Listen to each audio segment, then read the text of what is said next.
Buenísimo, bueno, vamos a comenzar entonces. Hoy vamos a ver una parte, ¿no? De eso que se llama el arte antiguo y cómo ha influenciado en el arte occidental. Y bueno, de nuevo, la problemática de cuándo se descubren estos aportes, digamos, antiguos, cómo se gestionan, ¿no? Porque bueno, los grandes museos europeos están llenos de este arte, ¿no? Sacado de contexto, y lo cual nos pone frente a otros problemas que, bueno, no son el objetivo de esto, pero bueno, en realidad también los que no hemos viajado a estos lugares de origen del arte, hemos podido ver este arte en los museos europeos o norteamericanos. Entonces, un poco me voy a centrar en un orden cronológico cultural que no tiene que ver con cuándo fueron de alguna forma eh, descubiertos o individualizados como aportes artísticos al arte occidental, sino un criterio más de tiempo, ¿verdad? Y vamos a ver entonces acá que vamos a tener como algo, bueno, que vamos a tener que pensar, ir entre el fin del siglo XIX y el XX, vamos a tener que entender un poco cómo este arte aparece. El arte de Mesopotamia en realidad es el arte fundante eh, para nuestra cultura, porque influyó en el arte de toda la región y también fue como llevado de alguna forma por esos polinizadores que fueron los fenicios, que con su comercio eh, pusieron en contacto a todas estas culturas que desde el Neolítico hasta el año 539, coincide la caída de Babilonia con la caída también del Imperio egipcio, coinciden en este año 539 que se da como final de alguna manera, lo cual no quiere decir que no se siguió haciendo arte, sino que el arte estuvo bajo otras influencias. Entonces, digamos, lo que vamos a encontrar acá en este arte mesopotámico quiere decir que es el arte que se da en este valle, que se crea entre dos ríos muy importantes, el Éufrates, eh, ay, Dios mío, perdón, que me perdí, y el Tigris. Es toda una cultura que vas a ir viendo que se genera, digamos, en paralelo a las culturas que vimos el otro día, más como en Europa, ¿no? Entonces vamos a tener estas esculturas, por ejemplo, femeninas, que tienen 6.000 años antes de Cristo y que las vamos a encontrar en distintas regiones que fueron parte de estas culturas mesopotámicas. Acá yo puse 3 ejemplos, 2 que tienen 6.000 años, fíjense qué interesante el tema de las tatuajes o coriaciones, ¿no? Que hacen recordar tanto al arte africano. El tema también de la hipertrofia que habíamos visto en las Venus paleolíticas, ¿no? de los rasgos que tienen que ver con los senos, con las caderas, con las piernas, que se va a dar 3 siglos antes de Cristo, en ahora sí ya conformado este relato mitológico, en esta diosa que es muy importante, que se llama Istar, ¿no? Que es como la diosa madre, que va a pasar después a Egipto y quizás también es hasta como el antecedente de la Virgen María, y va, digamos, a permear, ¿no? una gran cantidad de culturas. Así que vamos a encontrar como que estas Venus aparecen ya como muy tempranamente. Y acá les traje este mapita para que veamos este tema de los ríos y cómo estas culturas, digamos, se desarrollaron, algunas en el medio de estos dos ríos, ¿no? Ciudades que fueron muy importantes como Urukag, Lagash, Uruk, por ejemplo, ¿no? Y otras como que estuvieron por fuera, como que también fueron ciudades muy importantes. Digamos como que en este tiempo que va de estos 6.700 años antes de Cristo a los 3.000, digamos, va a haber toda una cantidad de cambios, digamos, de zonas de influencia del norte de esta región, del sur, momentos en que se va a convertir en un imperio unificado, y momentos en que van a triunfar algunas culturas, como la cultura sumeria o la cultura arcaica. Pero en realidad también hasta los nombres que nosotros les damos no son los nombres que ellos se dieron a sí mismos. Por ejemplo, los sumerios se llamaban a sí mismos Sagiga, que quiere decir el pueblo de las negras cabezas, ¿no? Pero fueron nombrados como por otros. Así que esto hace que todas estas culturas tienen como algunas dificultades, digamos, ¿no? En su estudio, en su clasificación, en entenderlas, amén de que, bueno, además de que desde los años 80 esta es una zona de conflicto, ¿no? Lo cual obviamente ha dificultado todo lo que son los estudios arqueológicos, también fueron culturas que construyeron, sobre todo en base a la cerámica, en base a la arcilla, y que sus construcciones y, bueno, y sus tesoros quedaron a veces sepultados bajo 24 o más metros de tierra. Entonces, al revés de lo que pasó con la cultura egipcia, que sí, fue una cultura que estaba como a la vista y que fue conocida, visitada ya desde los griegos arcaicos, ¿no?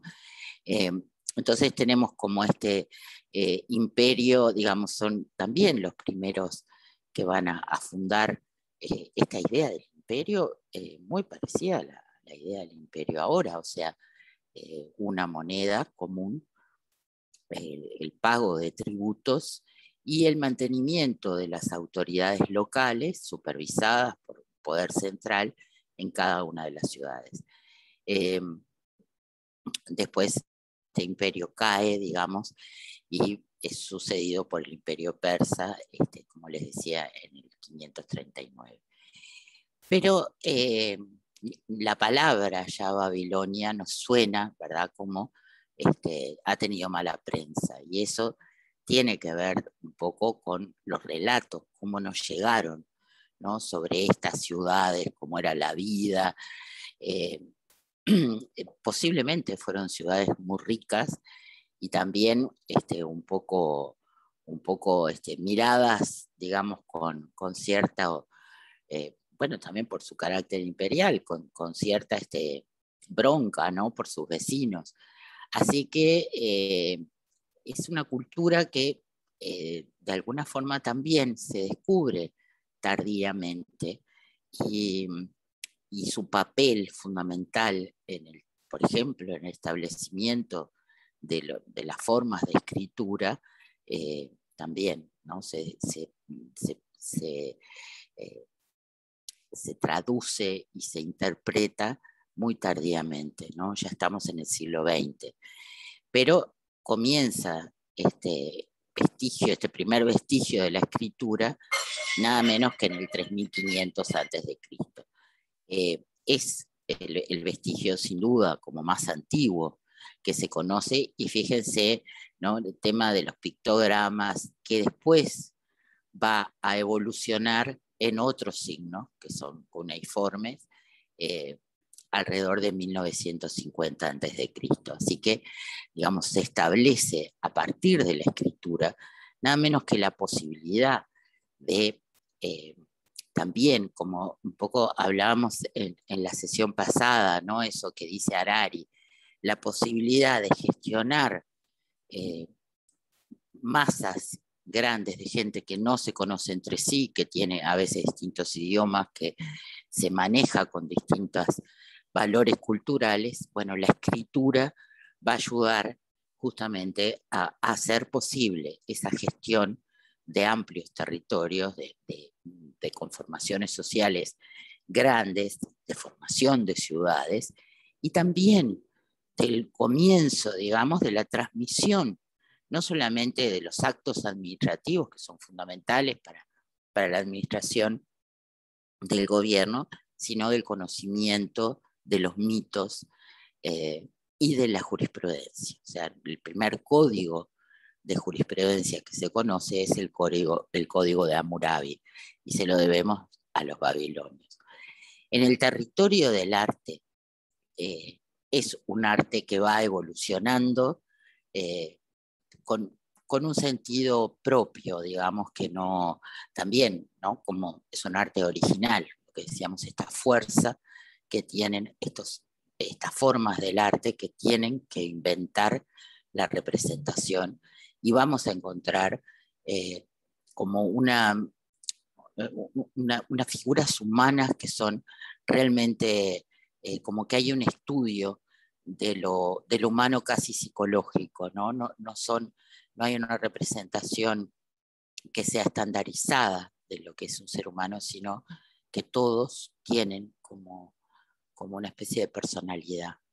Y esto tiene que ver con algo que también surge desde la escritura poética, digamos, que es, digamos, si bien creían en dioses y todo lo demás, hay una especie de viaje iniciático que hace los protagonistas, el ser humano en estos poemas, que tiene que ver con el reconocimiento de la propia mortalidad, de que no se puede alcanzar la inmortalidad, y un tratamiento muy poético de los temas que tienen que ver con la amistad, con la lealtad. Realmente es como una especie de literatura que es muy bella y que además nos pone como en contacto con los conflictos existenciales más básicos, ¿no? Que nos hace humanos.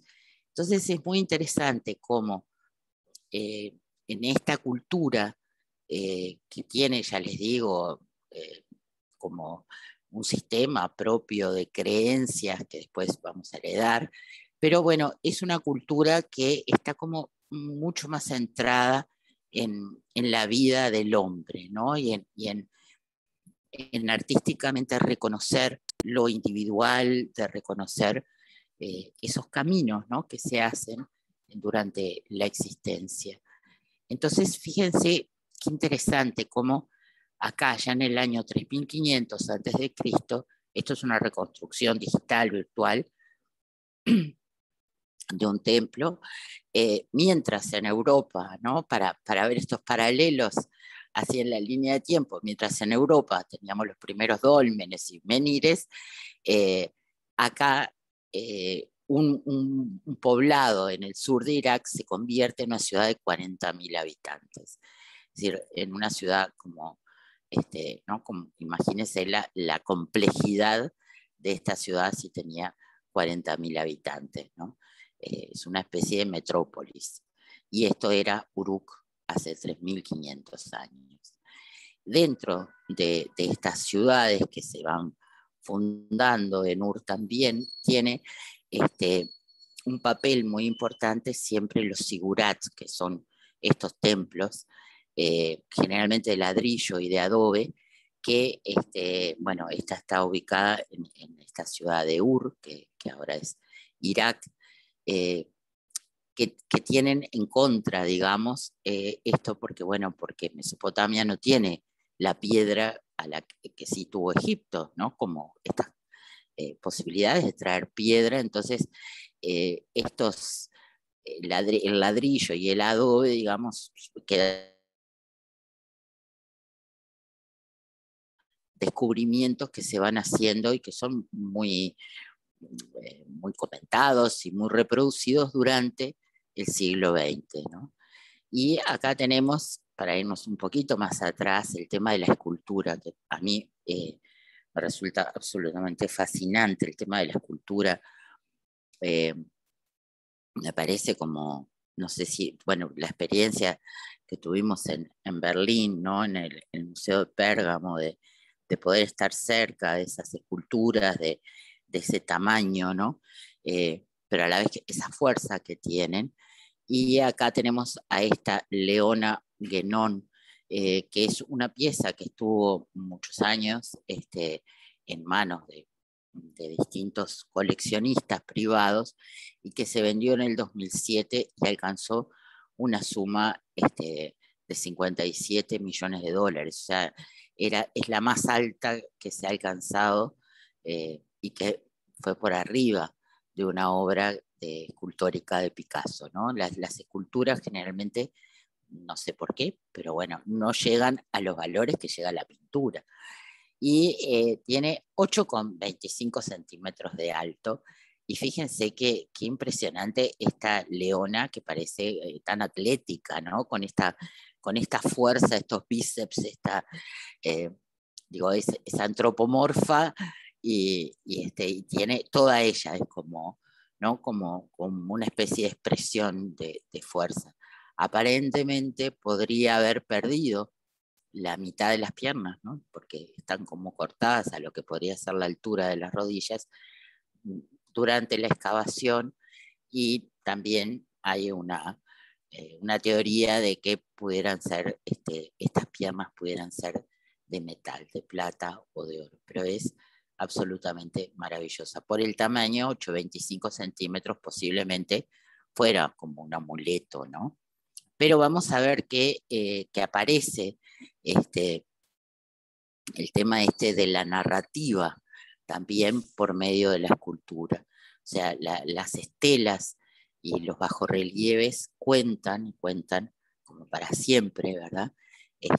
Historias que tienen que ver justamente con estos personajes que son fundantes de ciudades, que son eh, heroicos y que tienen esas historias que quedan eh, por medio de la escultura, digamos, para siempre. Esta es otra estatua que fue muy conocida y muy apreciada por los artistas de principios del siglo XX.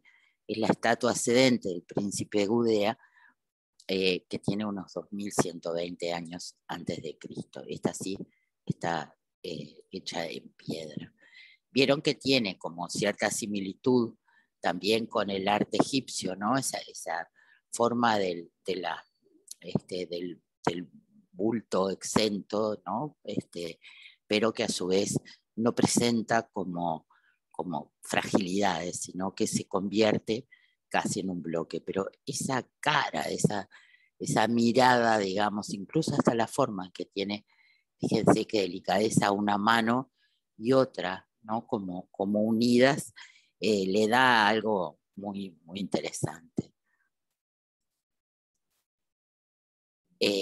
También de unos 2500 años antes de Cristo se encontró en 1922 esta tumba de una reina, Poabi, que no se sabe muy bien si en realidad fue una reina o una sacerdotisa, que fue enterrada con 52 acompañantes y un tesoro de joyas, de pinturas y de objetos realmente maravillosos. Y esto como que dio una idea un poco de lo que podía ser, ¿no? esta cultura, digamos, de riqueza, de diseño, eh, absolutamente maravilloso, ¿no? Porque ella tenía esta corona de hojas de oro, pero además había otros ajuares también de joyas, y todos con esta delicadeza y con esta combinación de piedras pulidas que crean, ¿no? Como esta especie de pectoral y todo todos los elementos como para colocar en la cabeza, en las orejas, en el cuello. Pero quizás así como un poco misteriosos, ¿no? Tenemos estos toros alados, que bueno, de la izquierda está en Berlín justamente, el otro es una pieza bastante más pequeña, pero me pareció interesante, cómo vamos encontrando cambios también según el dominio asirio o no, eh, de, de una escultura, digamos, que tiene como unas formas de representación tan delicadas. Miren lo que son las alas, el, este, eh, ¿no? Todos los detalles de los músculos, de las piernas. En general hay una especie de naturalismo, pero a la vez como de estilización, que es muy interesante, ¿no? Cómo está ahí como en el medio, ¿no? Entre la geometría y el naturalismo, y cómo a su vez resuelven cosas muy difíciles, ¿no? Como esto de este bloque que de alguna forma se convierte en la representación de este volumen, ¿no? Del toro alado. Acá tenemos otro, también bellísimo, ¿no?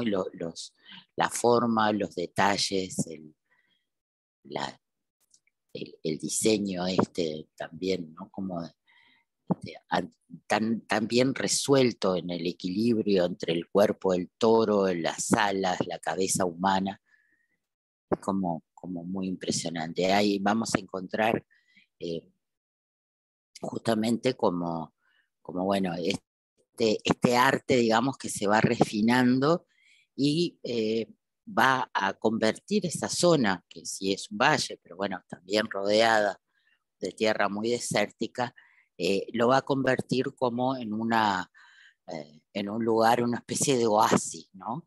Donde tanto la cultura, digamos, ¿no? El arte, y bueno, y todo el tema de los jardines, eh, van a ser parte de esta construcción mítica que va a atravesar después eh, a la historia, ¿no? Como les decía un poco, a veces con mala prensa, con esta idea de que Babilonia era un lugar de lascivia, de juerga constante, ¿no? De inmoralidad, pero en realidad nos habla también de un lugar donde se creó la belleza y se cultivó tanto desde el arte como desde la jardinería, ¿no? Convirtiendo también por medio además, de unas construcciones desde el punto de vista de ingeniería maravillosas, ¿no? El uso del agua, esta posibilidad de crear los jardines, que ya eh,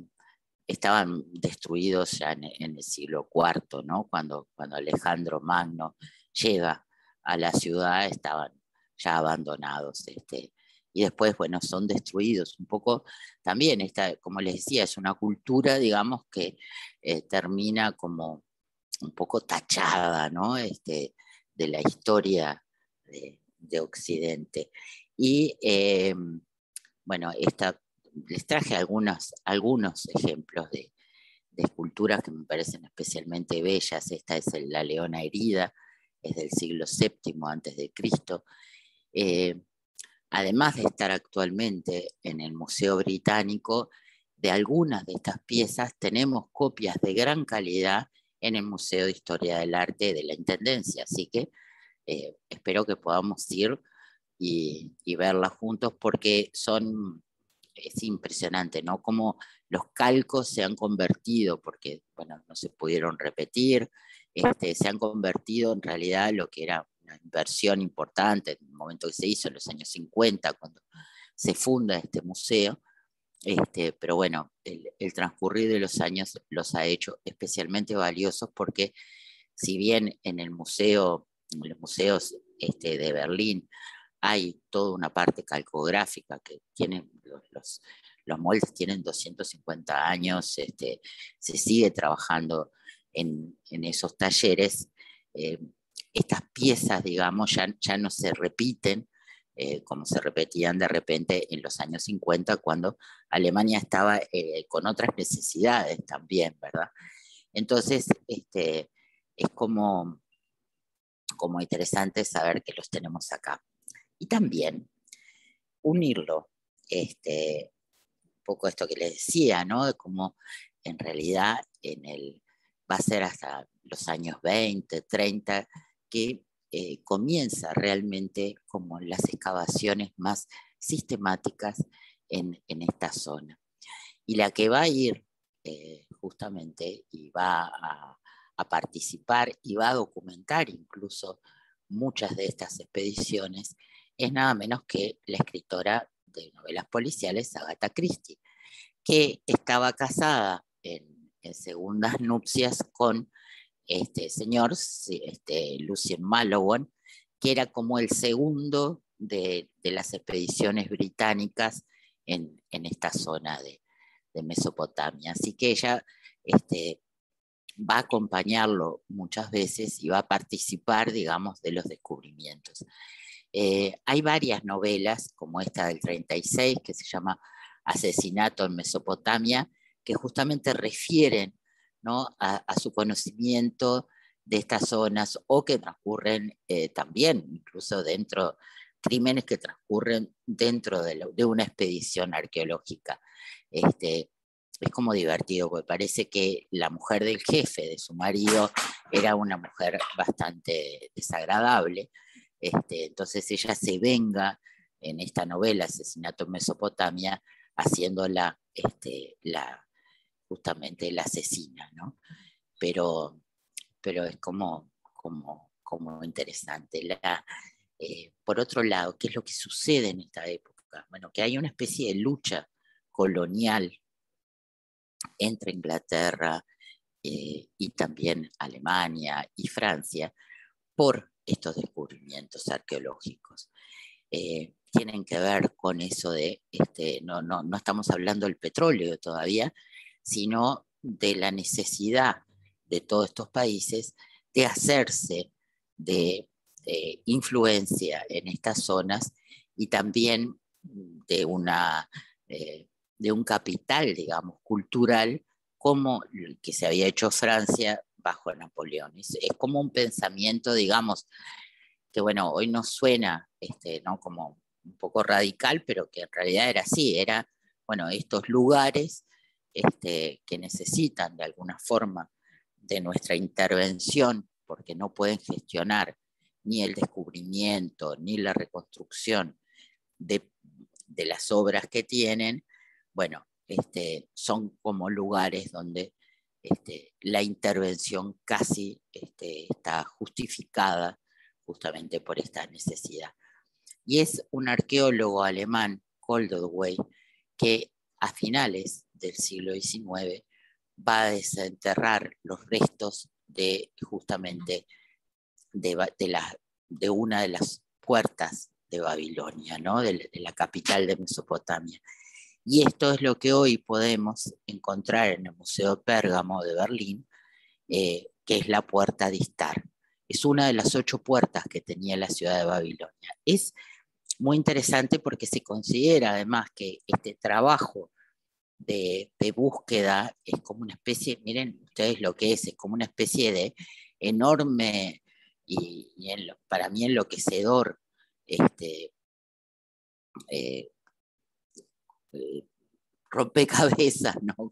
De unas dimensiones absolutamente increíbles, que fue con lo que se encontraron justamente los arqueólogos alemanes y que lograron ir haciendo encajar una gran cantidad de estas piezas, ya les digo, una especie de rompecabezas demoníaco. Yo no sé si se acuerdan, pero incluso hay unos cajones mostrando algunas de las piezas, cómo llegaban, con qué se encontraban estos hombres, ¿no?, con mujeres, ¿no?, con estas mesas llenas, y cómo lograron convertir la puerta a Istar. Igualmente, la realidad es que también tuvieron que reconstruir piezas faltantes, y eso se hizo en tres fábricas de cerámica alemanas cercanas a Berlín. O sea que no, lo que estamos viendo hoy no es exactamente solo el resultado de este gigantesco rompecabezas, sino que también hay algo de la reconstrucción, porque obviamente había piezas que se habían perdido. De cualquier manera, es absolutamente una experiencia como muy maravillosa, no solo estar frente a esa puerta monumental que tiene algún metro menos de lo que tenía la original, pero bueno, eso tiene que ver con los temas de reconstrucción y de las excavaciones, sino que además nos permite como mirar de cerca, ¿no? Esto que inventaron justamente, que fue, ya que no tenían piedra, fue hacer cerámica con esmalte. O sea, lo que le da el esmalte a estas piezas de arcilla es justamente esa posibilidad del color. Miren lo que son esos azules increíbles, color difícil de conseguir en la naturaleza, y entonces la posibilidad, digamos, de perdurar. Son absolutamente maravillosos, y de alguno de estos también tenemos una parte de calco acá en el Museo de Historia del Arte. Me pareció interesante este tema de la diosa, ¿no? Y de la diosa Ishtar, y de cómo esta diosa, ¿no? Que es como la diosa madre de toda la vida, ¿no? Que es, bueno, justamente esta puerta lleva su nombre por eso, posiblemente tenía que ver no solamente con el amor, sino con la guerra también, ¿no? Y se la conecta culturalmente con otra figura mítica que aparece en la Biblia, que es Lilith. Lilith es sí, es una presencia, digamos, de la mujer, yo diría la mujer vampiro, ¿no? De la mujer que seduce y destruye. Lo cual quizás no es muy, no es, digo, es una traslación, digamos, un poco interesada, ¿no? De Ishtar, la diosa babilónica, a esta otra. Pero bueno, esta es una representación que también se encuentra dentro de la puerta de Ishtar, y que es muy bella, ¿no? Como ahí vemos esas proporciones, ¿no? Y esa dignidad en esta diosa que también va a aparecer después, como les decía, en Egipto, y va a aparecer en la Biblia. Acá esto es una representación que me encantó, que es una iluminación, una miniatura del siglo XV de Lilith, ¿no? Tentando a Eva a tomar la fruta prohibida. Y fíjense cómo este tema, ¿no? De la figura que tiene partes de animal, cómo se mantiene aquí, y uno dice, bueno, ¿cómo habrá llegado? ¿Será por una descripción literaria? Pero ¿cómo se parece, ¿no? A esta? Bueno, ha perdido la sal, pero es encantadora. Y vamos a encontrar, digamos, que de alguna forma, aún antes de conocer estos territorios de la mano de las expediciones arqueológicas, en realidad la idea de Babilonia, la idea de Mesopotamia, fue una idea presente en los temas de nuestra pintura occidental. Acá tenemos la caída en Sennacherib, es una obra de Rubens cuando era todavía muy joven, y remite justamente a un a un episodio, digamos, que está contado en la Biblia, que es la caída de Sennacherib, ¿no? En manos de los asirios. Y también antes de que se hicieran estas expediciones y se viera realmente cómo había sido este arte, esta forma de existir, digamos, casi mítica, va a encontrar en el romanticismo también ¿no? expresiones, visualizaciones, y va a ser fuente de inspiración. Este poema es de Lord Byron, el poeta británico que justamente va a morir después en Grecia, que habla, ¿no? de esta destrucción de Sennacherib. Dice: bajaron los asirios como al redil el lobo. Brillaban sus cohortes con el oro y la púrpura, sus lanzas fulguraban como en el mar luceros, como en tu onda azul, Galilea escondida. Obviamente es un punto de vista, ¿no? Desde el punto de vista de la Biblia de los hebreos. Pero acá también tenemos a Delacroix. Este es un cuadro muy maravilloso, ¿no? Complejo, que tiene que ver con esa fascinación que tiene este periodo del romanticismo, justamente por lo que transcurre en estos tiempos exóticos, tiempos anteriores al periodo moderno que estaban viviendo, ¿no? Con el comienzo de la industria, con otras tensiones que tenían que ver justamente con esta modernización. Y entonces tanto los poetas como los pintores románticos van a acudir a estas fuentes literarias para tratar de hablar de este otro mundo, que es un mundo épico, un mundo a veces bárbaro, un mundo violento, pero un mundo de emociones reales, no mediadas. Y acá tenemos a Delacroix con la muerte de Sardanápalo, que se suicida, ¿no? Pero en realidad esta es una leyenda que viene contada por los griegos, o sea, llegó por esa vía y bueno, reconstruida obviamente con toda libertad por el artista. Y en 1929, eh, justamente en Barcelona, en el Ateneo, se hace una exposición que también se va a reiterar en otros lugares, en Chicago, en el 33, en París, en Londres, en Marsella. Así que entre 1859, que comienzan las primeras excavaciones, y la Segunda Guerra Mundial, va a haber una serie de difusiones muy fuertes, con exposiciones, con publicaciones, también así de la prensa, de las revistas, que van a empezar a dar cuenta de estos hallazgos y de este arte, ¿no?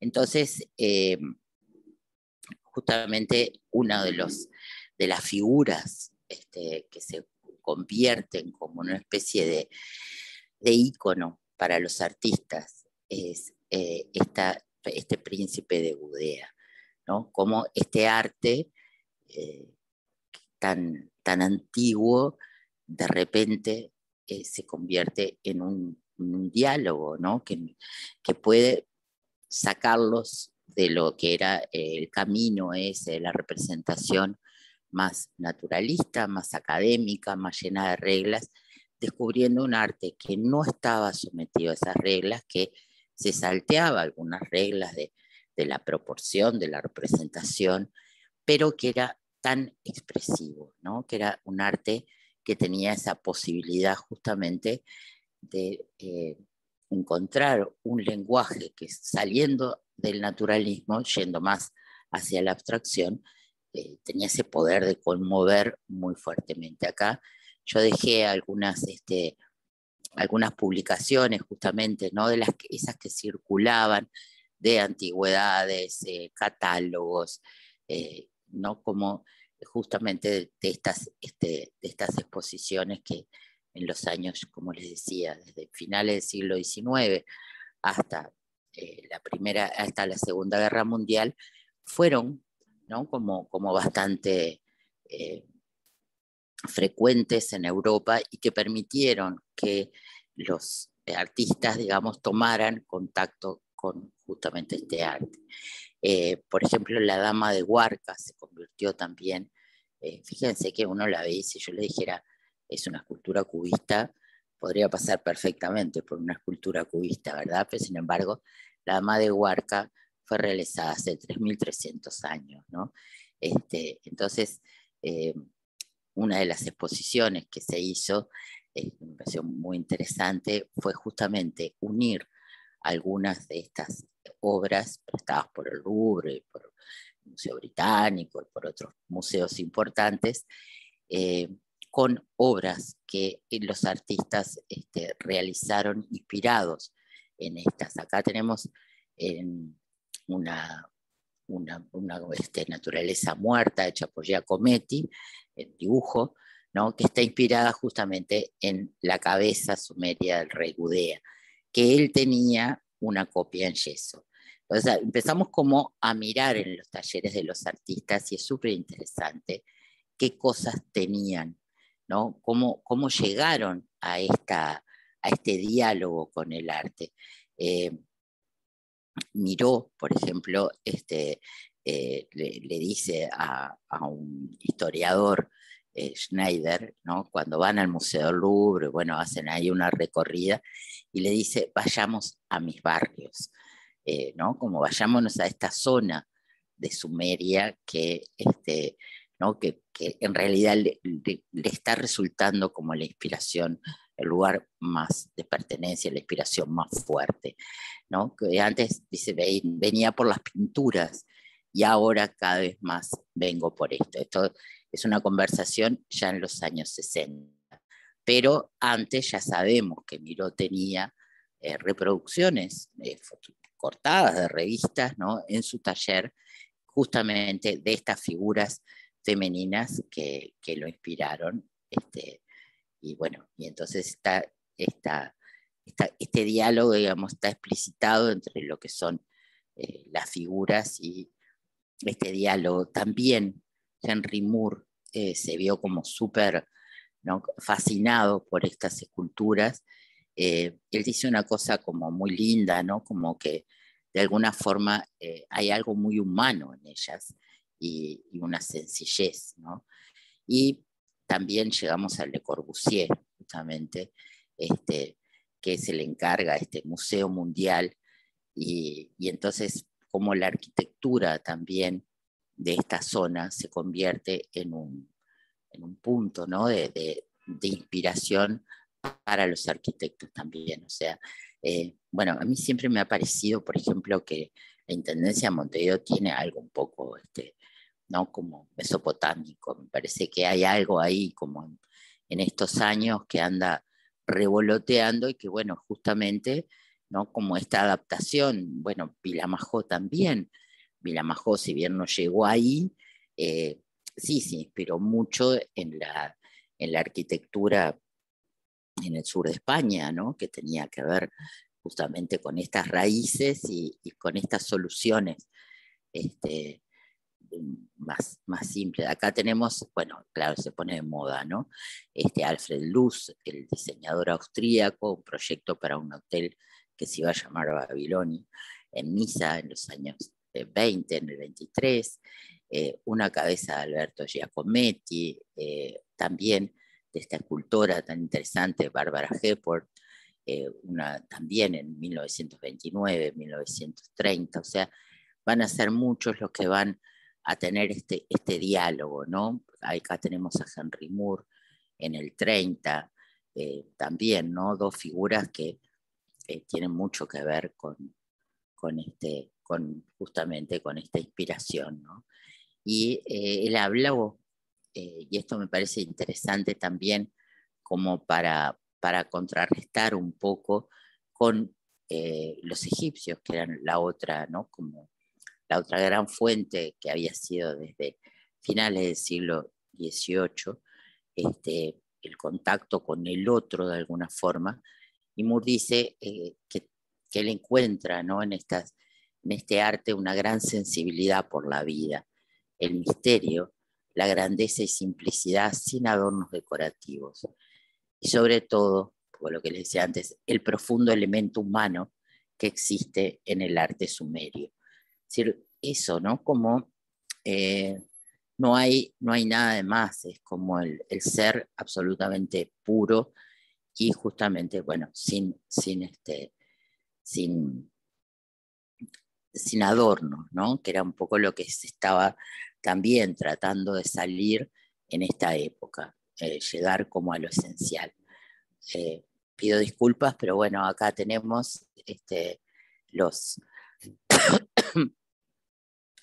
la puerta de estar y el proceso que les contaba. Eso es una reconstrucción digital de cómo estaba puesta y bueno, el tema. Y acá tenemos también de Leonard Woolley un un descubrimiento que hizo en el 27-28, que es esta otra obra maravillosa, El Estandarte de Ur, que es una obra bastante anterior, siglo XXVI antes de Cristo, que se descubrió en el 27-28.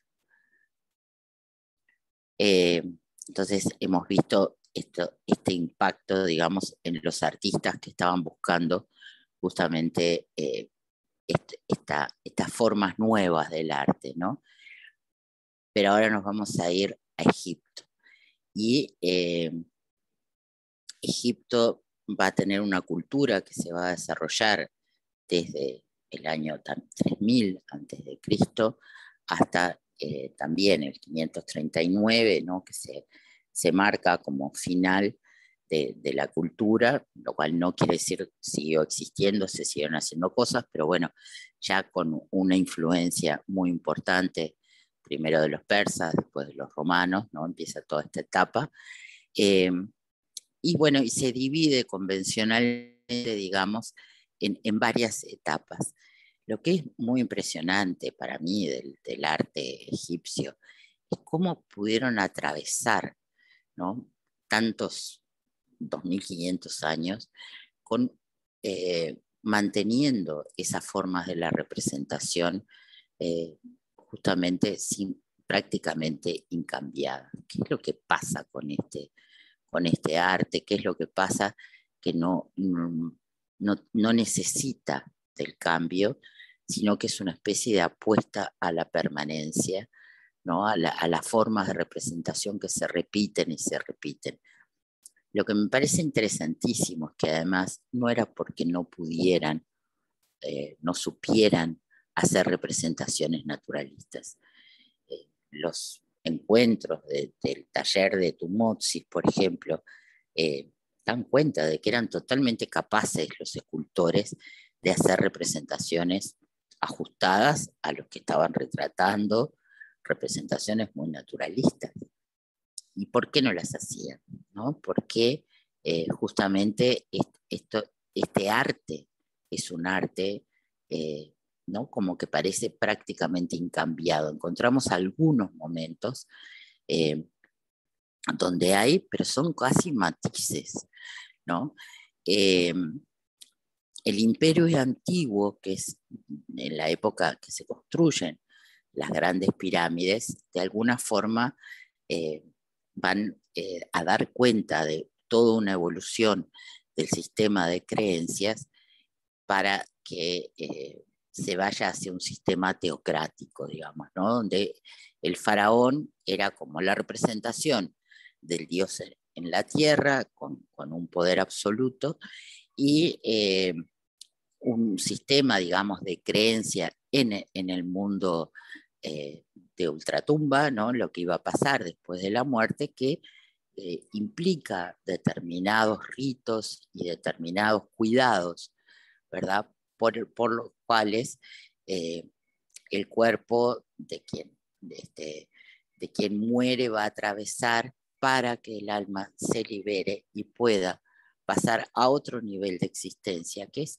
absolutamente gozoso, debe ser absolutamente gozoso, tal como es la vida, ¿no? Como hay una cuestión de placer en el arte que lo atraviesa, ¿verdad? Como una idea, la representación, siempre vamos a encontrar que la representación de la figura humana es una figura siempre en la plenitud de su edad, siempre en la plenitud de su flexibilidad, de su delicadeza, en el caso de las mujeres, de la fuerza, en el caso de los hombres. No hay representaciones, ¿no? de gente vieja, por ejemplo, ¿no? O de gente que se agorda, ¿no? Todos parecen como ideales. ¿Qué es lo que sucede? Bueno, es una sociedad muy normada, muy llena de normas, digamos, donde hay un patrón, cómo deben ser las cosas. Y ese patrón, que es una idealización, pasa después también, por ejemplo, en la época medieval, hace que uno no tenga que detenerse en lo que es la apariencia de una persona, no importa esa persona. Todos somos idealmente esenciales, ¿no? Esencialmente, digamos, somos, no dependemos de nuestra apariencia contingente por la edad o por lo que sea, sino que todos representamos o debemos tender a ese otro ideal. Y entonces, eso hace que la escultura sea una escultura que en general representa un tipo, pero no está sujeta a la representación de cada individualidad. Las pirámides, no me voy a referir mucho a ellas, pero son, de alguna forma, están orientadas de la forma que estaban orientados también los dólmenes, ¿no? Tienen que ver con esa cultura agrícola, con la representación de las relaciones, ¿no?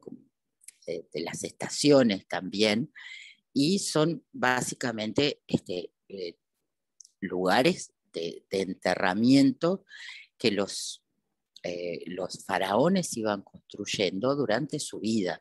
Son monumentos funerarios que implicaban una enorme cantidad de trabajo y que la verdad es que hubo toda una costumbre desde, no posterior, digo posterior sí, a su inauguración, al entierro del muerto con todas sus pertenencias, ¿no? que debían acompañarlo en la futura vida y hacerla mucho más amable, pero la realidad es que el saqueo de tumbas fue una cosa, una práctica, digamos, que se hizo siempre en Egipto.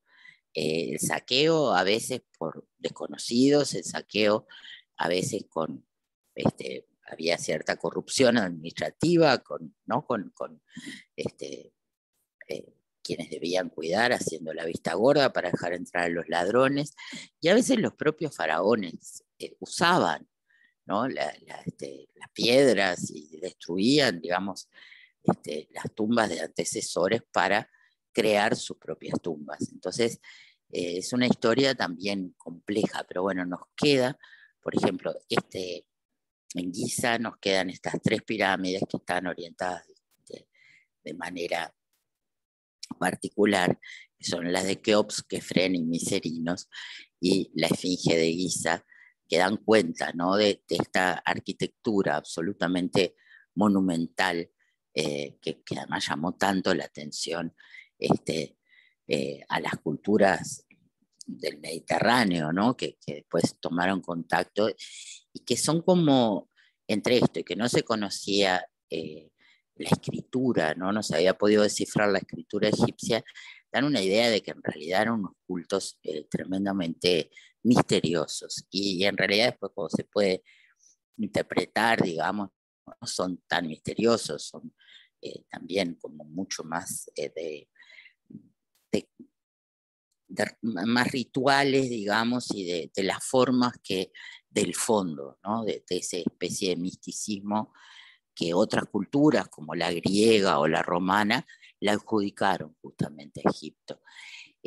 Después tenemos entre 2300 y 1570 esto que llamó el Imperio Medio o Primer Imperio Tebano, que justamente es un momento en que no se construye algo, ningún complejo demasiado grande y se extienden estos privilegios y estos rituales, digamos, funerarios también a otras clases sociales, no solamente a quienes eran de la realeza.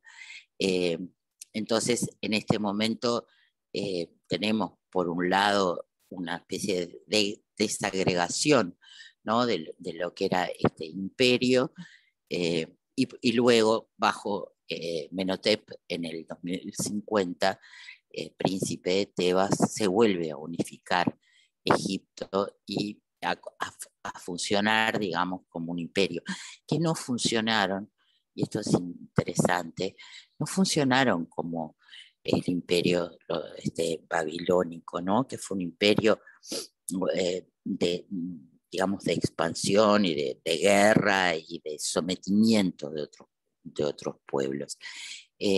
los egipcios no tuvieron ese tipo de comportamientos imperiales, sino que en realidad sí se encontraron vestigios, digamos, de arte, de objetos egipcios en zonas bastante lejanas, pero posiblemente fue por el comercio, digamos, no hubo una actitud nunca expansiva hacia fuera de su zona, eh, pero sí hubo como obra pública, ¿no? Como más un trabajo hacia lo interno, un renacimiento de la cultura, una inversión en arquitectura, en fin, como un momento es ¿no? Del Imperio Medio, justamente como de paz y de esplendor, ¿no? Como artístico y económico y cultural, y de comercio, ¿no? De comercio con otros países, pero de todas maneras, a pesar del comercio, es una cultura que desde el punto de vista artístico no cambia, o sea, sigue como bastante cerrada, digamos, a los aportes, ¿no? No es que no cambia porque, bueno, vi tal cosa y me encantó, sino sigue repitiendo sus fórmulas y llega este, a unas bellezas, ¿no? Bueno, en esta época también se inventa el vidrio va a ser el primer elemento sintético artístico, ¿no? Que se inventa, y las cuentas de vidrio van a ser valiosísimas, y bueno, generalmente se toman, ¿no? Como colores, el tema del metal, de los esmaltes se va a desarrollar muchísimo. Realmente la joyería egipcia es absolutamente impresionante. Yo recuerdo haberla visto en el Met, que era algo como que, bueno, uno quedaba como desbordado, ¿no? De la maravilla, y va a ser también luego, ¿no? Este tema, por ejemplo, de los bordes de metal con el esmalte dentro, va a ser retomado después por varias otras culturas, ¿no? Como creo que se llama cloisonné. Eh, la pintura se va a desarrollar, la pintura va a dar cuenta también de esto que decíamos como de una representación convencional, ¿no? Eso es, lo importante es entender, y para entender la figura, entonces tenemos el torso, ¿verdad? Y los brazos de frente, pero la cabeza y las piernas de perfil.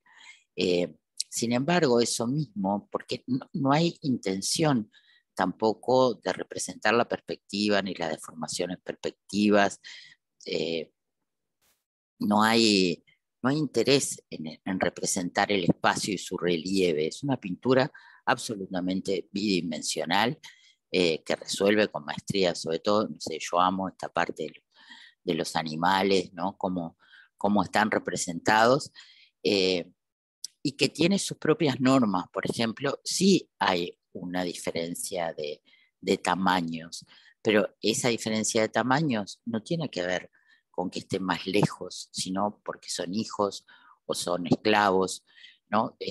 Digamos, el tamaño de la figura tiene que ver justamente con su posición familiar o social, pero no tiene que ver con, como se va a usar después en Occidente, con dar que está detrás o más adelante. Es decir, ahí realmente yo creo que no llegan a la perspectiva porque no les interesa, porque hay otro uso del espacio, en que el espacio pictórico tiene otras normas y debe decir otras cosas y debe transmitir, ¿no? Sobre todo comunicar otras cosas que ya les digo, no tienen que ver con ese aprender la apariencia de las cosas, la apariencia que va a cambiar con la luz, bueno, todo eso no interesa, ¿no? Sino en dejar este testimonio justamente de la manera más clara, y que muchas veces además tiene también tiene texto, ¿no? Como decir que es una especie de ilustración, de relacionamiento entre la palabra y la imagen. Eh, Después vamos a encontrar el Imperio Nuevo o Segundo Imperio Tebano, que tiene que ver justamente con una dinastía, que es la dinastía 18, y que va a tener lucha contra pueblos nómades de Asia, perdón, y va a conquistar Palestina, Siria, Libia y Nubia. ¿No? Va a tener una política de expansión que no se había tenido hasta entonces. Y Ramsés II va a extenderlo hasta el norte de Siria. Y ahí va a desplazar desde Tebas hacia el norte, va a desplazar la capital y va a fundar una capital nueva. Esto es una práctica, ¿no? Que tiene mucho que ver con estos cambios justamente de la conformación, ¿no? Del poder. Y acá tenemos justamente en el Louvre a la esfinge de Tanis del 2600 a.C., que es una escultura absolutamente increíble, que bueno, ojalá vayamos al Louvre en algún momento, porque bueno, también este escriba sentado, que es de 2620 al 2500, está datado, también es como de esta época. Y fíjense cómo aquí en el escriba no corre, ¿no? Acá sí hay como un naturalismo mayor, no corre esa estilización que hemos visto en otras esculturas que tenían que ver con la representación de los faraones. Hasta que finalmente, en este transcurrir de las cosas, tenemos una crisis, que es una crisis que no solamente es una crisis política y religiosa, sino también una crisis artística, que se va a dar justamente en estos años, cerca de 1340, 50 antes de Cristo, con un faraón que decide cambiar, digamos, la parte de la mitología y sustituir a una cantidad de divinidades por una divinidad que se llama justamente Amón, ¿no? Que va, Atón, perdón, que es la representación del sol, que va de alguna forma, es una especie de revolución, ¿no? Hacia el monoteísmo, que va a tener todas las propiedades que tenían los antiguos dioses, pero juntos. Y él se considera parte, ¿no? Como hijo de justamente de este sol, ¿no? Mantiene el tema del origen divino. Y para hacer esta revolución, digamos, va justamente a permitir el cambio también en las formas de la representación. Y entonces nos vamos a encontrar, gracias a que se encontró el taller de Tumotsis, que era uno de los escultores de la Casa Real, vamos a pasar a otra forma de representación mucho más naturalistas y donde el mismo Akenatón, que no era muy lindo, es representado con su cara, con sus rasgos que no son nada regulares, y también se representa a su mujer, Nefertiti, incluso con las señales del envejecimiento. Esta escultura fue encontrada en 1912 por un arqueólogo alemán, Borchardt, que bueno, ya en ese momento había estas expediciones, digamos, generalmente eran financiadas, además, de repente por aristócratas, o en este caso estaba un príncipe alemán presente, que era muy culto y que le interesaba la historia del arte, estaba presente en el momento en que justamente se descubre el taller de Tumotsis, y dentro del taller de Tumotsis, además de otras piezas que son maravillosas, de retratos, de estudios, se descubre esta escultura de Nefertiti.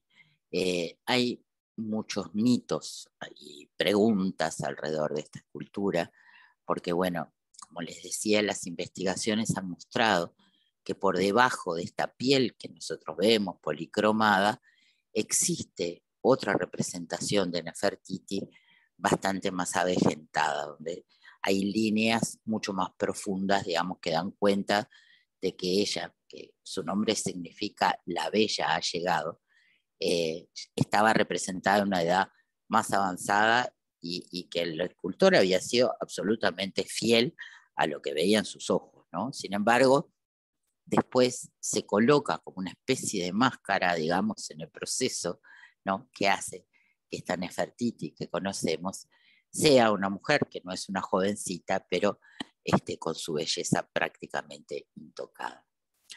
Dentro de las preguntas y las dudas que hay, creo que lo vimos el año pasado,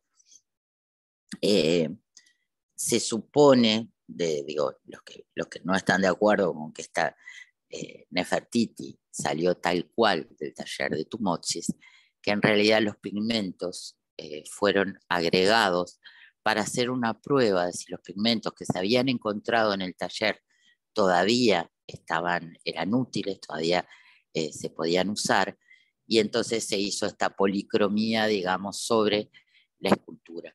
Pero esto es una sospecha que, bueno, ha aleteado sobre Nefertiti, que tuvo una historia también, ¿no? Como obra de arte compleja, porque, bueno, pasó por varios lugares, fue pedida por Egipto en los años 30, Hitler, que estaba fascinado con esta escultura, se negó a devolverla a Egipto. Durante la guerra terminó en unas minas de sal, donde se llevaron obras muy valiosas para protegerlas de los bombardeos de los aliados. En fin, fue cambiando de lugar hasta que hoy está en el Museo Neue, en una sala que se le dedica especialmente. A mí me pasó que me pareció súper conmovedor, ¿no? Todo como la escenografía, una sala para ella sola, pintada de verde, pero que tiene señales también del deterioro causado por la guerra, con un guardia especialmente que no deja que uno se acerque mucho, ni que saque fotos, ni que filme, no sé, como toda una especie de mise en scène interesantísima. Pero bueno, como también tenemos una Nefertiti, una muy buena copia acá en el museo, no tuvo como el mismo impacto, como si de repente me impactaron unas otras esculturas que estaban al salir de la sala, que eran como estudios, ¿no? De la cara de Akenatón, de la cara de una de las princesas, que eran estudios, ¿no? No sin acabar, absolutamente maravillosos.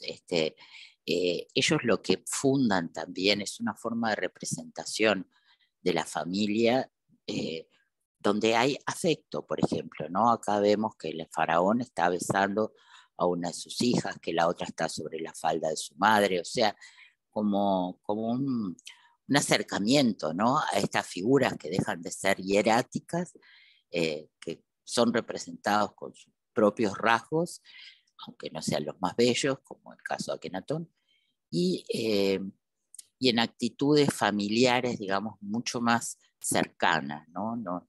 Mucho más cotidianas. Esta estela se llama un altar de doméstico y es alrededor de 1350. Este es el templo de Nefertari en Abu Simbel. También se fueron como moviendo y haciendo templos excavados en la roca para evitar los saqueos, ¿no? Esto de mover, que decíamos, las capitales. Y vamos a llegar en el siglo XV a.C.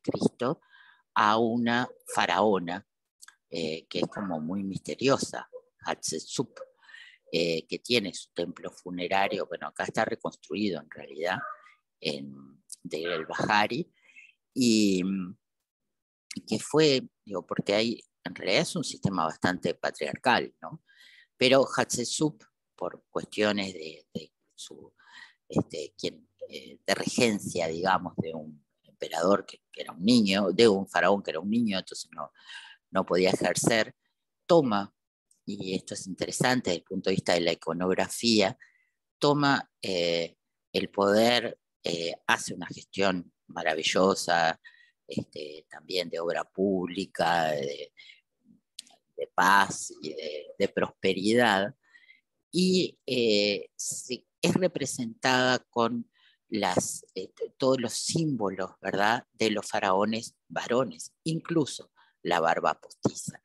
En muchas, como vemos ahí a la derecha, abajo, ¿no? Ese tema de ser representada, esa carita, además que es súper como femenina, pero bueno, se le agrega eso como si fuera el tocado, ¿no? Es como una especie de distintivo. Y lo que sucede con las imágenes Hatshepsut que se han encontrado es que en realidad se trata de una gobernante que fue borrada de la historia. O sea, fue muy difícil como reconstruir cuándo había sido su reinado, qué había hecho, porque la mayor parte incluso de sus imágenes fueron vandalizadas, ¿no? Fueron destruidas justamente porque, bueno, ya les digo que existía una especie de tradición también, ¿no? Como de borrar al anterior, pero en este caso realmente fue muy contundente, ¿no? Frente a esta mujer, posiblemente porque fue sucedida eh, por un sacerdote que, bueno, parece que no fue muy buen gobernante y que era bastante malvado. Entonces, sí, supongo que dependía también, ¿no?, del respeto o no que tuviera quien sucedía al faraón. Y acá tenemos en Luxor el templo de Amon-Ra y su entrada, ¿no?, flanqueada por esfinges.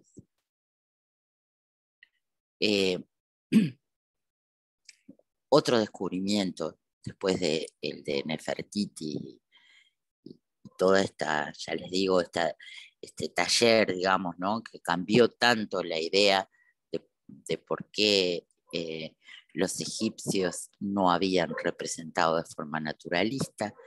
Tenemos un encuentro en 1922, un descubrimiento que es maravilloso, que es justamente, ¿no?, de un faraón que reina después de Hatshepsut y después de Nefertiti también, que es un muchacho muy joven, que se supone murió cerca de sus 17, 18 años, y que tuvo un reinado bastante corto también, pero bueno, ¿cuál es el valor de esta tumba? Es que fue encontrada con los sellos intactos.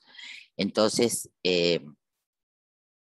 y además no solamente contenía los objetos, digamos, de su propio tiempo, sino también de la dinastía decimoctava que había reinado de 1569 a 1315. Entonces, digamos, no solamente tenía estos testimonios de su propia época, sino también de épocas anteriores. Es digo, de infinita importancia, y el encuentro, digamos, de esto situó también como más cerca todo el saber, digamos, ¿no?, sobre la vida cotidiana y sobre los objetos. Había, digo, la cantidad de objetos que tenía esta tumba que se pudieron estudiar es alrededor de los 5.500. Entonces, realmente, ¿no?, como que ayudó a tener una idea como muy completa y mucho más clara. Claro que estamos hablando de un faraón, pero también de acercarnos de alguna forma, porque de la vida cotidiana no queda nada. Acá hay una reconstrucción también en 3D, digital, lo que sería una aproximación de lo que podría haber sido una casa importante en esta época, pero eran de barro, así que obviamente no quedó nada. Y nos quedan, sí, testimonios de la escultura, de la pintura, de las mismas momias, digamos, que dan cuenta de lo cotidiano, ¿no?, de la vida, estas escenas acá hay un agricultor que está arando, ¿no?, como vimos, bueno, otras escenas que de repente son de trabajo, de ocio, ¿no?, que nos dan una idea un poco de cómo era esta vida, y de esto que yo les decía, ¿no?, como el ideal, la vida como una especie de ideal donde la gente siempre es joven. dentro de los colores, que es una gama generalmente bastante como limitada, digamos, además podemos ver que a los hombres se les deja este color como más oscuro, este castaño, más café, así más oscuro, y a las mujeres se las representa con un tono más claro. Y lo otro que tenemos al lado, esta escultura, es una escultura, porque es un caso, me llamó mucho la atención, eh, es una escultura que representa a un hombre, a un enano con acrocefálico, con su mujer y sus dos hijos, ¿no?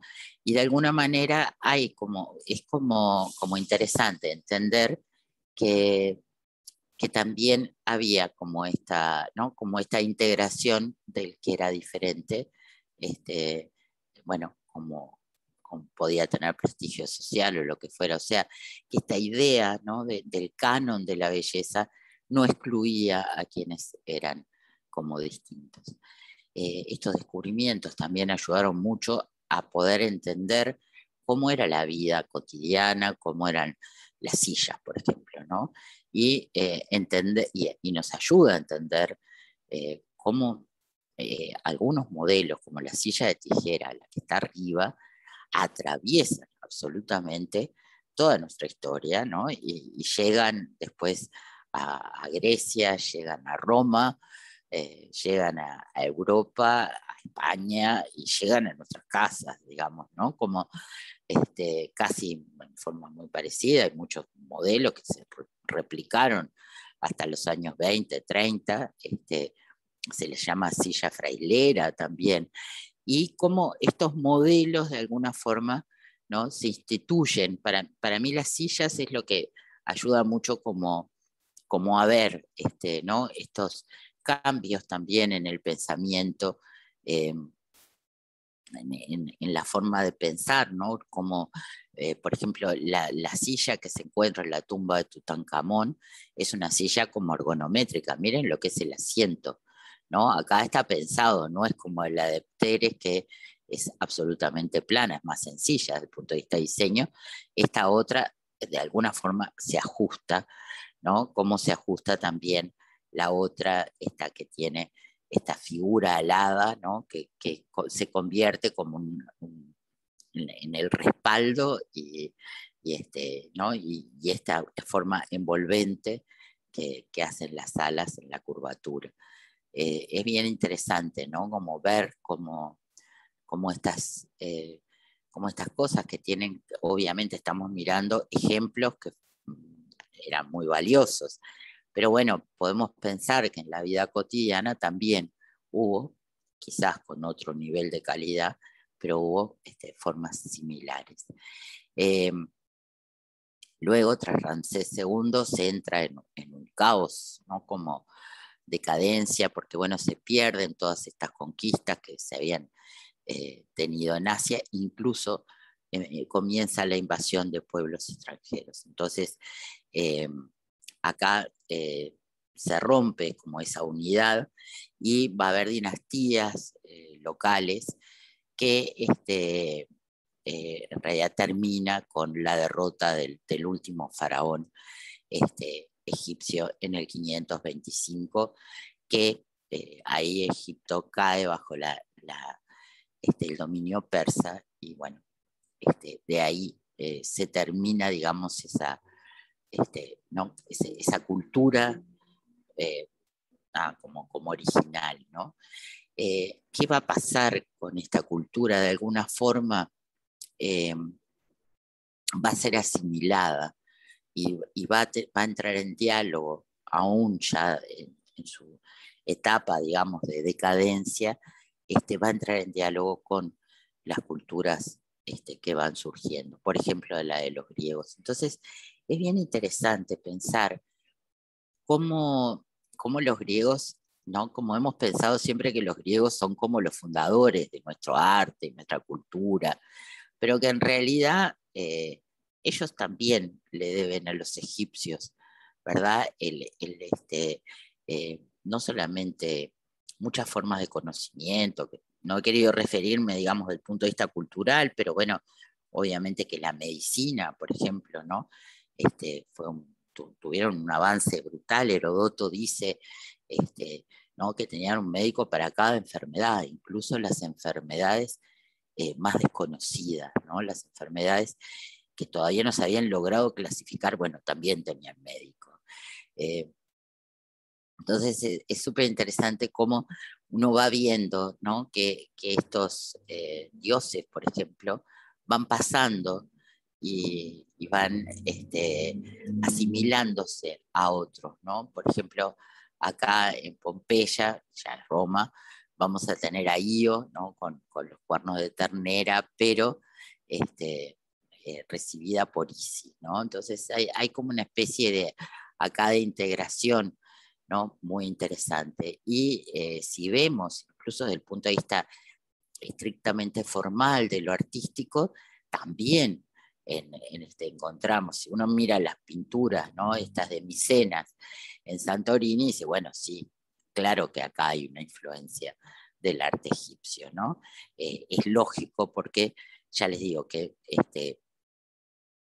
tanto Creta como otras ciudades, digamos, ¿no? anteriores a la Grecia arcaica, incluso a la Doria, tuvieron relaciones comerciales con Egipto, ¿no? Y entonces, bueno, ahí es que se encuentran, digamos, cosas de un lado y del otro, y es lógico que tuvieran como esta influencia, ¿no? Y también, si miramos los kuroi, ¿no?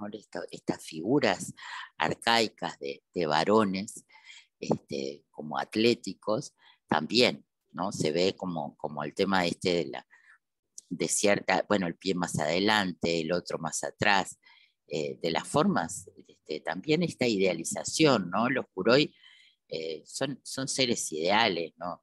Se podían tomar como modelo varios muchachos atléticos, y mezclar las características mejores, digamos, de varios en una sola representación, que es una representación, aunque llevara el nombre, ¿no? del atleta vencedor, es una representación en realidad ideal, ¿no? de este casi Dios. Eh, y es muy interesante porque también hasta en la Odisea se habla de Egipto, ¿no? como una tierra de infinitas riquezas, ¿no? y el tema de residir de Odiseo, que dice que vivió 7 años en Egipto como comerciante, en fin, ¿no? cuando miente para esconder su identidad. Es decir, que esto da cuenta ya en la literatura de que esta Grecia arcaica tenía unas relaciones como muy cercanas. Y si nos vamos un poco más todavía y llegamos como a la era cristiana, eh, realmente hay en la iconografía, por ejemplo, de la Virgen María y del niño, tiene que ver con esta iconografía de Isis amamantando a su hijo Horus, ¿no? O el rito del tema del juicio final, del peso de las almas, o sea, encontramos como de alguna forma ¿no? esta supervivencia. Pero el conocimiento eh, es quizás precientífico, porque bueno, pero es el comienzo, digamos, ¿no? en la etapa moderna posterior a la Revolución Francesa, de esa idea, ¿no? del racionalismo, de la ciencia, bueno, es el comienzo también de estas expediciones de carácter no solamente militar, sino también en busca del conocimiento que emprende en 1799, perdón, 1798, Napoleón Bonaparte. ¿Qué es lo que tratan de hacer? Es muy loco, ¿no? Porque en realidad Francia estaba bastante desangrada por la revolución, pero hay una idea como de que la revolución y las ideas de progreso, ¿no? y de libertad, igualdad, hay que llevarlas más allá. Y entonces esa es como un poco la excusa para las expediciones militares, que tienen carácter imperial de Napoleón. Y una de las primeras es a Egipto. Entonces, me pareció muy gracioso traerles esta caricatura que está a la derecha de Napoleón, ahí intentando coronar a la pirámide con el gorro frigio de la libertad, y bueno, y las esfinges al lado, ¿no? Esta es de 1799, ¿no? Este tema de cómo el humor, ¿no? Cómo podía dar cuenta de estas expediciones y verlas críticamente. Pero es distinto el cuadro que tenemos a la izquierda, que es de León Cognet, que es de 1835. Ya Napoleón ya no existía, pero hace como esta otra lectura, ¿no?, de la expedición a Egipto, muy interesante, seria, obviamente, y donde vemos este tema de los científicos, del estudio, ¿no?, del carácter no solamente militar, sino también del conocimiento, que además es una especie de ida y vuelta, porque en realidad es una revolución que por un lado está como soportada por los mismos egipcios, se presenta como para apoyar a uno de los bandos, y por otro lado va a generar una idea en Egipto también propia de nación, ¿no? Porque, bueno, recordemos que esto no fue solamente una expedición científica, ¿no?, de descubrimiento y de relevamiento, sino que también fue como las guerras, así, una expedición que se llevaron gran cantidad de obras de arte eh, a Francia, ¿no? Con esta idea antigua de que, bueno, el botín de guerra ya lo hacían los romanos también, ¿no? Como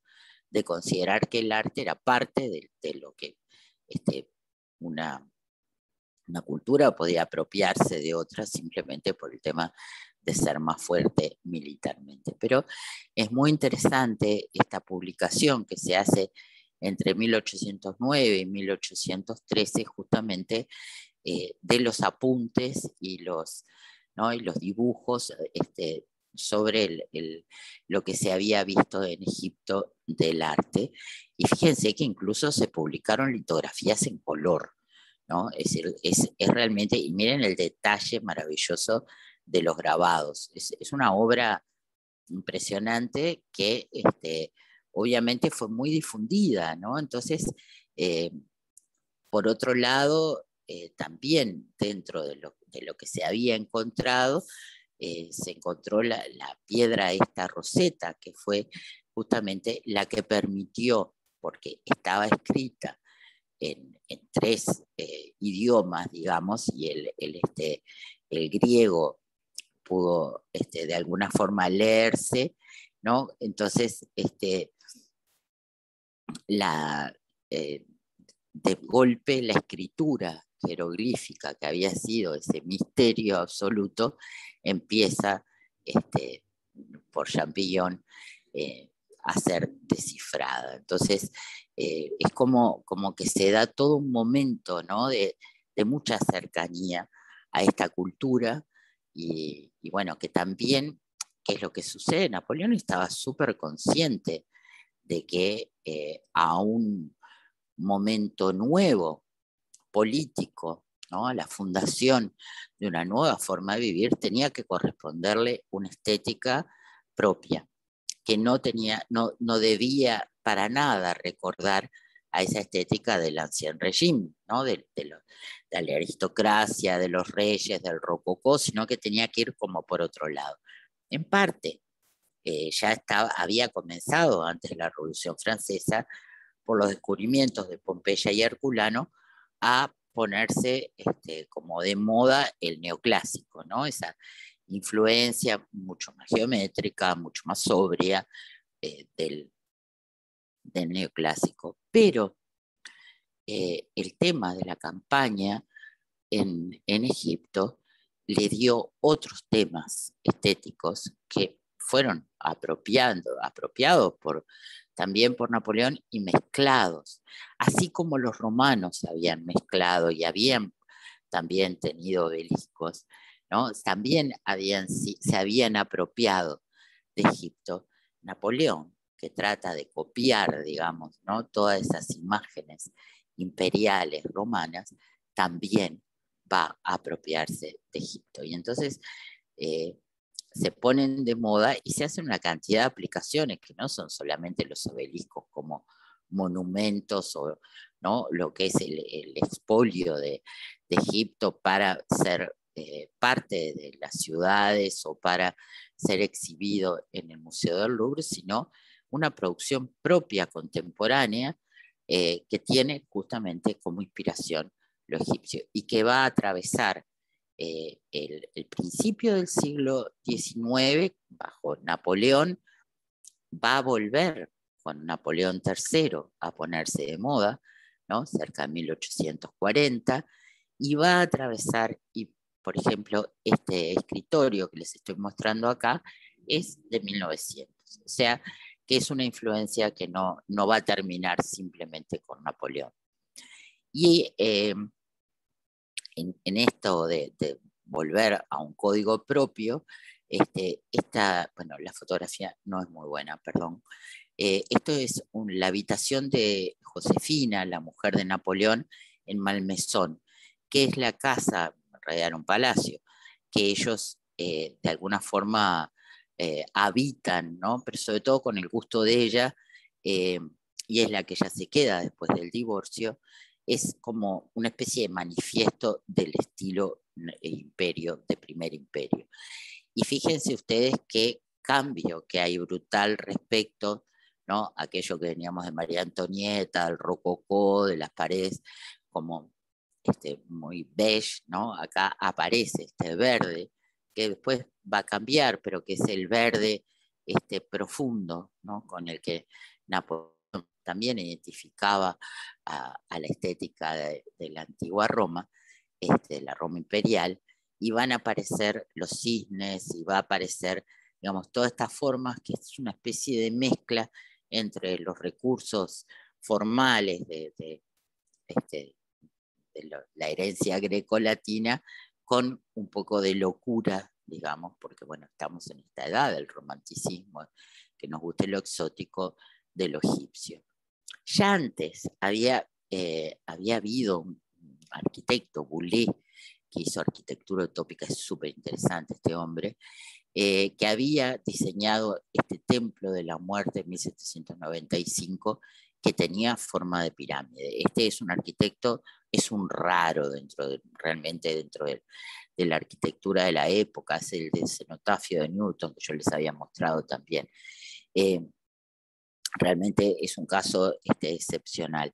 Pero vamos a ver que, por ejemplo, en 1825, en los Jardines Borghese de Roma, hay que acordarse que el señor Borghese estaba casado con Paulina, la hermana bonita de Napoleón. Tenemos también, vieron una puerta que se llama egipcia, y también en Inglaterra van a aparecer, sobre todo, y esto es muy loco, ¿no?, asociado a los cementerios. Este tema de asociar lo egipcio a los cementerios en 1843. Y me hace acordar, ¿no?, que en el cementerio de La Habana, que es maravilloso, hay varias tumbas y hay una que es impresionante, ¿no?, absolutamente a la manera egipcia. Se ve que esto atravesó todo el siglo XIX y cruzó, ¿no?, el Atlántico, pero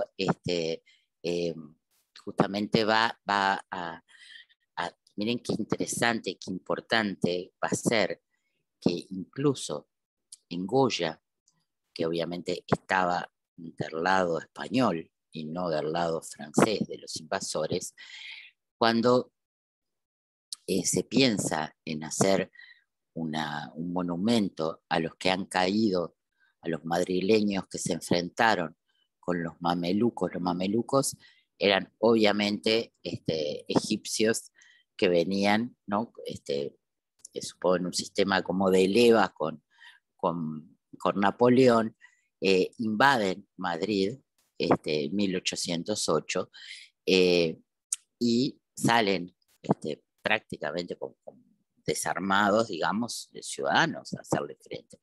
Y se hace los franceses hacen una matanza brutal, ¿no? Como para, bueno, como didáctica, digamos, de que no se los puede enfrentar. Y Goya, cuando piensa en un, en un monumento a estos patriotas, ¿qué se le ocurre? Esto que ven abajo, la Gran Pirámide, ¿no? En 1808. Después va a haber otras versiones de esta pirámide y al final no la construyen y termina esto, sí, la fotografía a la derecha abajo en un humilde obelisco. Pero esto era como el proyecto, qué loco, ¿no? Como Goya está tan bien influido por este tema de la egiptomanía que se le ocurre hacer la Gran Pirámide justamente, ¿no? Contra cuando los atacantes habían sido mamelucos, ¿no? Como le llamaban. Y acá, nada, les quiero mostrar otros grabados y pinturas que tienen que ver justamente con expediciones posteriores. Este templo de la diosa Isis, es un pintor escocés, Robert David Roberts, de 1838. Fíjense cómo está tan impactado por esos verdes, ¿no? Como por los azules, por el color, cómo surgen, ¿no? Con esa potencia. Giovanni Belzoni, era una especie de mercenario que hizo un saqueo, bueno, lo llevó a Inglaterra, es un grabado de 1825, es el sarcófago de Set I, y bueno, obviamente, digamos, todo esto ayudó a que estos descubrimientos, digamos, ¿no? que se habían hecho, nos dieron una idea como mucho más cerrada, ¿no? más clara de lo que era el mobiliario, y el mobiliario también, como la arquitectura, se convierte en una moda que se va a seguir copiando. Hay todo un tema con las momias que es un poco tremendo, pero bueno, se ponen muy de moda, ¿no? En la época victoriana, absolutamente. Acá tenemos a un cónsul general de España que se llamaba Eduardo Toda, disfrazado de momia. Hay muchas fotografías victorianas de gente como adentro de un sarcófago, y esta foto me pareció tremenda, pero es de 1865, tomada en el Cairo, y es un vendedor de momias. Hay que pensar, ¿no? Que cuando hablamos de todo esto, de las obras de arte llevadas y eso, las momias eran tantas, porque bueno, como decíamos, se había masificado bastante el acceso, digamos, a ser momificado, y había tan poco control que acá tenemos a mitad del siglo XIX que las momias nada, se podían comprar fácilmente, y además la verdad es que creo que los ingleses las quemaban, las usaban como combustible para los trenes, ¿no? Entonces es brutal, digamos, todo lo que se ha perdido. Pero eh, ya les digo, con el Segundo Imperio de Napoleón III, vuelve todo esto bastante más, a ver, como hipertrofiado, diría, ¿no? El estilo de Napoleón Bonaparte fue un estilo que trataba de mantener cierta sobriedad militar a la manera de lo que suponía que habían sido los militares romanos del imperio. Pero ya cuando estamos en esta época es una especie de restauración del lujo, ¿no? De la idea de la ostentación con Napoleón III, pero recordando este primer imperio y volviendo a poner de moda entonces todo esto de los egipcios, que además con la aventura que se manda Napoleón III con el canal de Suez, obviamente hubo toda una especie de refresque, ¿no? Justamente de estas inspiraciones. Así que, bueno, así brevemente, acá les traje 3 ejemplos. Uno es inglés, del siglo XVIII, finales del siglo XVIII, viene el estilo Adams, ¿no? De azul y blanco, es decir, el estilo neoclásico, bien bien inglés, pero aplicado a esta ánfora. El segundo es del siglo XIX, es una porcelana de Sèvres, esa porcelana súper dura, que además su azul clásico tiene que ver justamente con este tema de lo egipcio.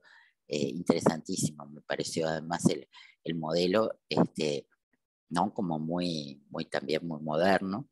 Y la última es de los años 70, está hecha en Inglaterra, pero ya ven que es como que seguimos copiando y copiando y copiando, y hay un mercado, obviamente, aún hoy, para todo eso, ¿no? Y obviamente, digo, cada descubrimiento va como, ¿no? Y cada momento, como, bueno, el traslado de Nefertiti acá o allá, va siendo como, ¿no? Como revivir estas ondas de lo egipcio y su fascinación, que todavía la tiene, ¿no? Bueno, acá tenemos una exposición que se hizo en La Caixa, la organizó La Caixa en Madrid, justamente con el tesoro de Tutankamón. Pero ojo, porque la foto esta, en realidad son todas réplicas, maravillosas, pero son todas réplicas. Acá sí tenemos las fotografías de cuando se encontró, y esto es una fotografía de cómo quedó la tumba de Tutankamón luego de que se hizo como una restauración, porque el anhídrido carbónico de la respiración de los visitantes estaba afectando los frescos y otras cosas. Entonces se cerró y se hizo una tarea de restauración como muy importante. Así que lo que decía el curador de una de estas muestras, la verdad es que vi varias, tomé esta porque me pareció interesante eso de que hasta repliquen de alguna forma cómo se encontraron ubicadas las piezas más importantes, ¿no? Que vemos en la fotografía de la derecha, cómo se encontraron ubicadas, ¿no? Y lo podamos ver así, además de que hay varias reconstrucciones 3D. Pero lo que decía el curador era que en realidad siempre hay como una especie de fascinación, ¿no? Con lo egipcio, que son las exposiciones que ya saben los museos que van a tener mucho éxito. Y me pareció interesante también traerles que Freud, nada menos, cuando se tiene que ir de Viena y se va a Londres, de las cosas que se lleva, además del diván, se lleva, y algunas obras de arte, se lleva toda su colección, que era muy interesante y bastante amplia, justamente de esculturas egipcias. O sea, que él también había estado como, ¿no? Entre esa cosa de los mitos griegos y lo simbólico que podía tener también estos relatos mitológicos, ¿no? Egipcios, había estado fascinado con el arte y tenía una colección realmente muy linda. Entonces nos vamos a encontrar que justamente en estos años, en la mitad de los años 20, que va a haber este nuevo interés, ¿no? por lo egipcio, se cruza con el modernismo y vamos a tener una gran cantidad de piezas, algunas que tratan como de imitar, digamos, lo que podía ser una visión de lo egipcio, pero bueno, más con la sensibilidad decimonónica, como puede ser la del medio, otras que son increíblemente modernistas, ¿no? Y que en realidad es una lectura de una pintura o de una escultura muy libre, una adaptación muy interesante. Otras que, bueno, la verdad que son un poco kitsch, como la de la derecha. Sí, vamos a tener muchas formas de citar este arte. Y hay, además de la gama de colores, ¿no? Del lapislázuli, del negro, del dorado, de las formas en que además se combinan, hay un elemento que es así como súper clásico del Art Deco, justamente influido por lo egipcio, que es el papiro, ¿no? Como que tomaron estas representaciones del papiro más cerrado o más abierto, lo que tenemos a la izquierda son pinturas y un bajo relieve de egipcio, de distintas etapas del arte egipcio antiguo, y después tenemos sus aplicaciones en papel tapiz, en rejas, en marquetería para muebles, en lámparas, en puertas. O sea, es como que el papiro más geometrizado, menos geometrizado, se volvió como el gran leitmotiv, ¿no? De la decoración. En el arte es como un poco más difícil de ver, en realidad, pero tenemos por un lado esto realista, ¿no? Como esta campesina egipcia y su hijo, que fue pintado entre el 69 y 1870, que es justamente la etapa de la inauguración del canal de Suez, y esta otra que me parece mucho más interesante, esta parada de circo, ¿no? Como este desfile del circo, que es de cero de 1887-88. Acá sí hay como, ¿no? Como uno dice, bueno, la composición, la forma, el contraste, figura-fondo, acá sí, me parece que podemos hablar como una relación más cercana. Pero quizás, bueno, lo más divertido pueda ser esto que le dice muy seriamente el aduanero Rousseau, que es el pintor naif de esta obra del sueño. Era un pintor que no tenía formación académica, que había trabajado como administrativo en la aduana y que tenía un gran talento naif, o sea, sin primitivos, sin educación, y una imaginación maravillosa que sobre todo estaba cultivada por las lecturas de las revistas y de la prensa, ¿no? Y sus propias interpretaciones y fantasías. Entonces, él pintaba en el mismo edificio donde estaba Picasso y, bueno, y otros artistas que eran tan pobres como Picasso, era un edificio bastante espantoso, y en un momento van a una exposición juntos. Picasso fue de los primeros que compró obra del aduanero Rousseau en 1907, que es el año en que pinta además Picasso las señoritas de Aviñón, y entonces van a ver una muestra o algo, y Rousseau le dice: nosotros somos los dos grandes pintores de la época. Usted, Monsieur Picasso, en el género egipcio, y yo en el género moderno.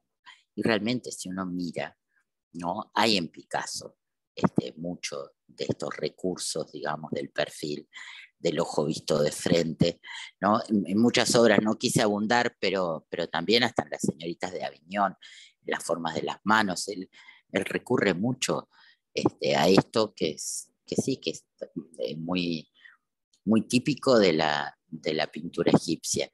Y también, buscando también otros antecedentes, acá tenemos este cuadro de Gauguin, que también fue un gran admirador de de lo egipcio. Acá les quise traer estos muebles, pues me parecieron bellísimos. Estos son de Carlo Bugatti, italiano, de 1902. Y acá hay uno de fin de siglo, de un artista desconocido que se llama el Taburete Tebas. O sea, cómo se influenció. También hubo, por supuesto, artes escénicas, hubo óperas como Verdi, como Aida de Verdi, que además fue pedida por el mismo gobierno egipcio, y toda una moda, ¿no? De esto del exotismo, que bueno, que tiene que ver hasta con el vodevil, ¿no? Con el tema de vestirse de egipcia para las fotos, y que justamente en los años 20 va a arrasar también, no solamente con la decoración, con la arquitectura, sino con la moda, en los colores, en los diseños. La chaqueta me parece increíble. Y fíjense ustedes, eso que está la foto a la derecha, arriba, es el tacón de un zapato, ¿no? Qué impresionante el detalle brutal en el tacón del zapato, y abajo es una carterita como un monedero. Me pareció muy divertido. Después vamos a llegar, digamos, como en los años 60, justamente a también, ¿no? Otro momento del arte moderno, digamos, en que el diseño vuelve a mirar a Egipto, ahora en esta onda así Hollywood, que es muy absurda, pero bueno, es un caso de diseño súper interesante, desde el diseño de los decorados interiores, cómo trataron de hacer una cosa ayornada, ¿no?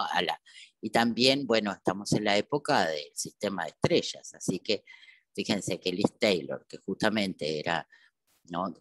Una mujer con senos grandes, con una cintura chiquita en ese momento, que era un poco esa silueta, ¿no? Que se usaba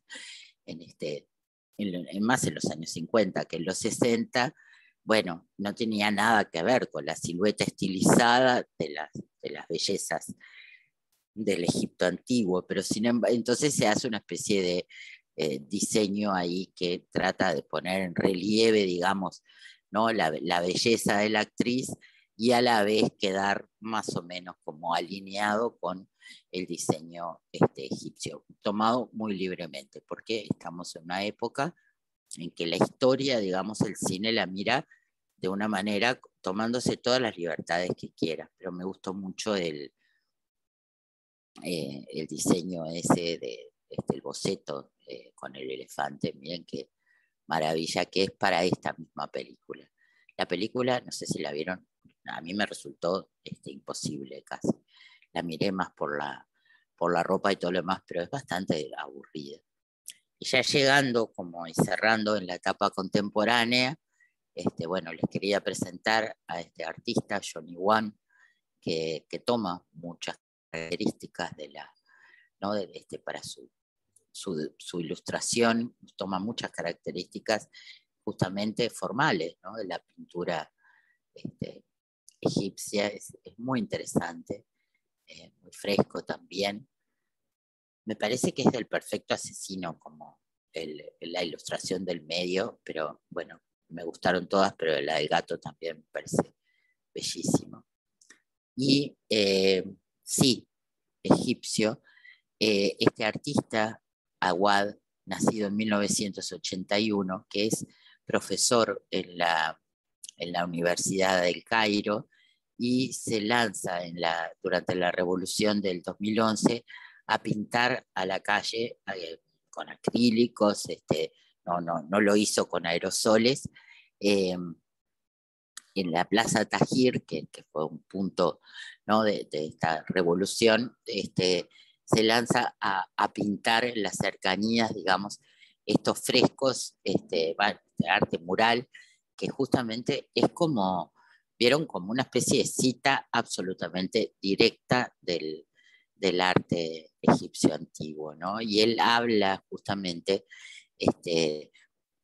cómo de alguna manera el arte puede servir de nexo de identidad, ¿no? Y él como artista y también como académico, digamos, ¿no? Muy involucrado en el tema del estudio del arte antiguo, en su preservación, en lo que todavía tiene para dar, lo encuentra justamente, ¿no? Hace estas versiones del enfrentamiento, del caos, y ustedes ven que él usa, ¿no? Como la paleta de colores, como ciertos ritmos, ciertos movimientos, pero está dando una cosa absolutamente contemporánea y que tiene más ¿no? la idea también del graffiti, cómo pareció interesantísimo cómo sustituye de repente los textos por estos tramados, en el mural de los lamentos de las mujeres. Realmente es como una obra súper interesante, ¿no? Que me parece que va mucho más allá de simplemente tomar y copiar, sino en una adaptación también formal y bueno, que tiene un discurso político interesante. Y les voy a copiar después esto, este link que permite visitar en forma virtual varias tumbas y lugares que justamente está realizado por el Museo del Cairo, que bueno, yo no he ido, pero dicen que está alucinante. No, es bastante reciente y que está muy bien cuidado, así que bueno, no sé, a Roxana algún día nos llevarás, espero, a